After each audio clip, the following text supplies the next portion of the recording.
Ya, Assalamualaikum warahmatullahi wabarakatuh. Izin mengirimkan tugas 3 yaitu proses grinding di bidang industri. Prinsip kerja grinding itu kayak gimana sih? Benda kerja dan batu gerinda saling bersentuhan atau saling bergesekan. Gerinda yang berputar dengan kecepatan tinggi untuk mengisi permukaan besi. Proses berlangsung secara bertahap dan presisinya sangat tinggi, tergantung dari mesin yang dipakai. Jenis-jenis proses grinding. Surface grinding untuk biasanya untuk permukaan datar. Kalau silinder grinding biasanya untuk benda kerja berbentuk silinder, biasanya kayak dia grinding mungkin dalamnya ya untuk center.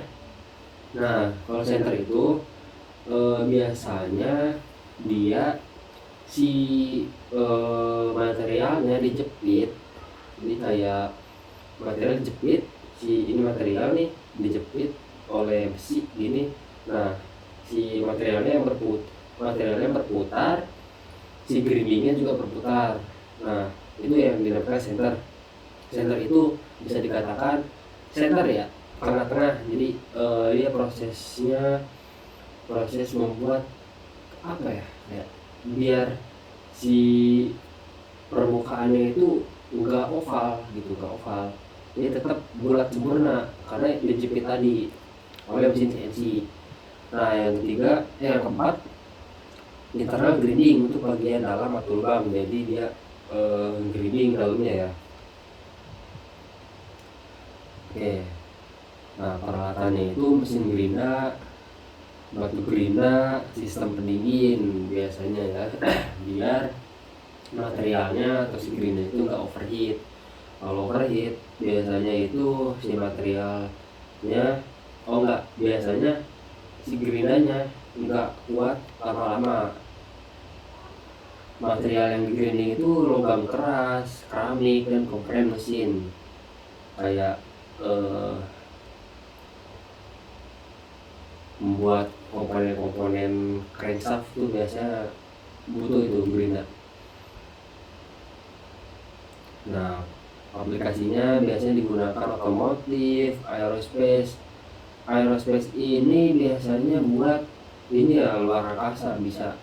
Jadi tetap menggunakan grinding juga buat mesin-mesin roket kayak gitu. Alat berat, industri medis, alat bedah, implan. Nah, keuntungannya itu presisinya tinggi, permukaannya sangat halus. Tergantung dari mata gerindanya. Biasanya ada apa ya, biasanya ada skornya di situ, ada yang 1000, ada yang 900, tergantung. Dapat digunakan material keras, konsistensi tinggi dalam produk massal, karena proses grinding ini bukan sesuatu yang awam ya. Jadi kayak kamu amplas aja itu prosesnya udah grinding juga. Nah, tantangannya itu apa sih? Memerlukan peralatan khusus dan mahal.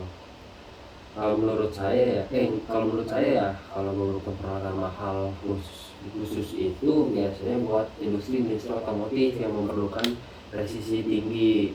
Untuk grinding tangan nggak terlalu mahal sepertinya, karena kan biaya otomotif dan ngegerinda tangan itu dia sangat berbeda jauh ya, tapi presisinya tidak seakurat mesin kalau gerinda tangan.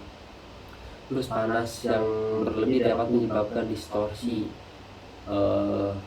kayak apa ya,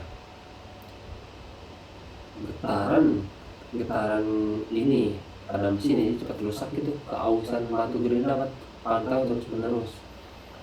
Nah, terus kesimpulannya ini bisa dibaca ya, ini ada referensi juga. Oke, ini cukup sekian dari saya. Wassalamualaikum warahmatullahi wabarakatuh.